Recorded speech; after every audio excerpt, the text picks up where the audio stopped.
Hai, Assalamualaikum dan selamat sejahtera. Okey, untuk sambungan daripada video-video fokus semalam. Hari ini saya buat untuk minggu ni, fokus untuk minggu ni untuk 16 hingga 20 Mac 2020 untuk pair Euro USD. Okey. Bismillahirrahmanirrahim. Okey, untuk pair Euro USD saya cuba tengok dekat time frame monthly. Ada zone-zone dominan yang masih lagi valid. Okey, yang masih lagi valid sell. Ini setup pada time frame monthly. Okey, jadi dekat sini ada dominan rebound, pengukuhan arah untuk sell. Dan untuk time frame monthly, bagi sesiapa yang cuba untuk swing, boleh swing. Cuma setup swing ni pastikan anda ikut SOP untuk swing lah. Okey. Cuma kita tak nak bincangkan sangat pada time frame monthly. Cuma kita sekadar untuk tengok arah pada monthly sekarang ni adalah sell. Jom kita tengok untuk time frame yang lain. Okey, untuk weekly. Okey, weekly ada setup ataupun zone dominan yang sudah dimatikan. Ini setup sell. Zone dominan yang agak panjang. Okey, sideways yang agak panjang, kemudian dia breakout sell, kemudian bila dia buat retest dan seterusnya pada 2 minggu lepas. Jadi candle sudah ada 2 candle weekly pada 2 minggu lepas. Okey, dia buat kenaikan dan buat retest, tapi candle retest ni belum close dan kemudian hujung minggu dia close dengan breakout mematikan. Okey, ini contoh candle. Ini juga setup dominan mana setup sell sudah dimatikan. Okey, breakout kali pertama adalah arah dan kemudian breakout kali kedua yang berlawanan adalah mematikan arah. Jadi weekly arah sell tidak valid. Maksudnya weekly belum lagi bersedia untuk follow monthly untuk sell. Jadi weekly sekarang ada satu kekuatan buyer. Okey, buyer menunjukkan kekuatan pada 2 minggu lepas. Jom kita tengok pada time frame daily. Daily masih lagi lebih kepada trend untuk buy. Okey, lebih kepada trend untuk buy, di mana dekat sini tidak ada zone-zone candle dominan, tidak ada setup dominan. Cuma yang terbaru, okey, pada minggu lepas seller menguasai market untuk minggu lepas. Okey, kita tengok dekat H4 sebelum kita buat rumusan untuk fokus pada minggu ini. Okey, dekat H4 kita akan ambil time frame H4 sebagai key untuk pada minggu ni ataupun awal minggu ini. Okey, jadi ini adalah candle dominan. Okey, dekat time frame H4 untuk pair Euro USD.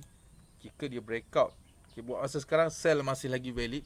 Jika anda nak intai peluang sell, boleh intai pada time frame H1 untuk follow time frame H4 yang masih lagi trend sell pada H4 dan juga trend semasa sell untuk time frame daily.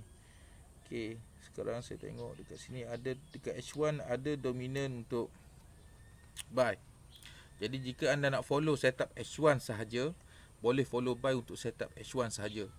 Ini sekejap saya nak ceritakan sikit berkenaan untuk setup sementara ataupun setup interim. Okey, ini setup H1. Sebolehnya anda tunggu dulu H4 siap, sekurang-kurangnya 3 candlestick time frame H4 untuk pair Euro USD. Sebab dia bukan pair pilihan untuk waktu pagi. Sekarang ni baru pukul 9 pagi hari Isnin. Okey, 16 Mac. Jadi untuk setup ni kita tak payah tengok lah untuk H1. Cuma contoh saya nak bagi dekat sini. Jika dia breakout, sekarang ni ada dominan yang breakout buy. Untuk follow buy buat sementara boleh. Okey, jika dia turun dan mematikan setup dominan yang ini, setup arah buy, maka buy tidak lagi valid pada time frame H1. Okey, kita tengok dekat time frame H4 balik. Okey, cuma sekarang ni fokus kita dekat H4. Kita letakkan key kita untuk time frame H4. Okey, Jadi jika dia buat breakout ke atas, maka kita akan follow buy untuk time frame H4. Dan jika dia buat breakout ke bawah, kita akan follow sell untuk sambung lagi continue trend kat sini. Okay, jadi kita tengok pada minggu lepas ada dominan dekat sini pada minggu lepas. Kita tengok sikit. Dan ada breakout sell. Kemudian ada dia buat retest untuk time frame H4, kemudian sambung penurunan. Okay. Sama juga pada minggu ni kita guna kad SOP untuk candlestick dominant. Okay. Di mana buat masa sekarang, okay, ada satu zone dominant. Kemudian cuma dia belum breakout. Okay, jadi dekat sini ada dominant hidden. Okay, dominant minor ataupun dominant yang kecil. Jadi buat masa sekarang seller masih lagi kuat. Okay, seller masih lagi kuat.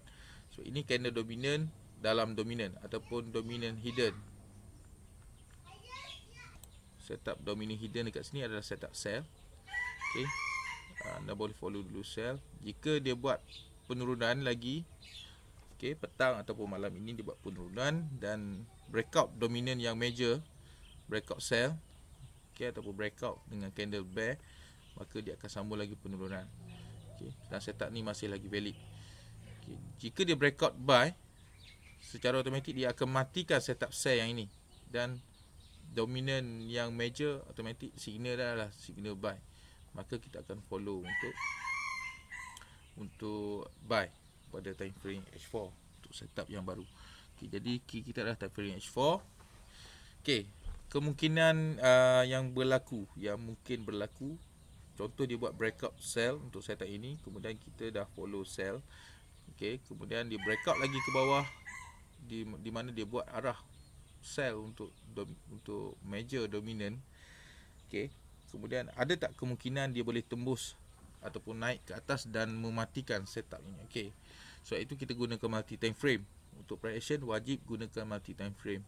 Okay, di mana kita nak tengok confirmation ni pada time frame yang lebih kecil ataupun pada lower time frame untuk kita cari entry yang valid. Okay, untuk anda faham bagaimana nak cari entry yang valid, saya ada video-video yang saya sudah sharekan sebelum ni. Anda boleh tengok video-video yang saya sudah share dekat YouTube. Okay, jika berlaku keadaan sell, kemudian price naik semula selepas berlaku signal sell, okay, kita follow sell, kemudian price naik semula dan mematikan setup sell yang pada awalnya dibuat arah sell, maka dekat sini kita signal untuk sell tidak lagi valid, kita akan follow buy. Okay, ini kita panggil dalam group, saya pernah banyak kali saya sharekan dalam group belajar untuk switch setup. Okay, bagaimana kita nak switch setup jika setup sell dimatikan pada awalnya adalah setup sell ataupun arah sell, kemudian berlaku candle yang buat retest dan mematikan arah sell, maka dekat situ kita akan intai setup untuk follow buy. Okay, itu sahaja lebih kurang lah analisa saya untuk Euro USD, dan anda boleh buat comparison dengan analisa anda sendiri. Jika anda rasa bermanfaat, insyaAllah boleh gunakan. Okay, Assalamualaikum.